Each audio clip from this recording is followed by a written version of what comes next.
আসসালামু আলাইকুম, আমি Ishtiaq Ahmed Apurbo and welcome to my channel Apurbo and pigeon. তো এই বাচ্চা দুটো দেখতে পাচ্ছেন, এই বাচ্চা দুটো হলো আমাদের এই যে কাকজি পেয়ারটা যে আছে এই পেয়ারের বাচ্চা। তো এই পেয়ারটাকে মাত্র আমি খাবার দিলাম।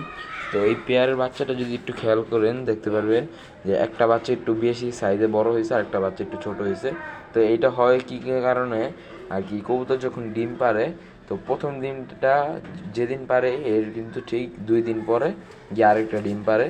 তো ওই 2 দিন আগের ডিমটা যদি ওরা আগে থেকে তা দেয় তাহলে দেখা যায় বাচ্চা ছোট বড় হয়, ফুটার সময় ছোট বড় হয়। তো এই জন্য আপনারা চাইলে করতে পারেন যে কবুতরের ডিমটা উঠায় রেখে দ্বিতীয় ডিম পাড়ার পরে আর কি একসাথে বসাইলে আর কি কবুতরের বাচ্চা ঠিকঠাক হয়। তো এখন এটার করণীয় কি আর কি, আমি যখন খাবার দিব তখন ছোট বাচ্চাটাকে রেখে বড় বাচ্চাটাকে কোনো এক জায়গায় রাখবো।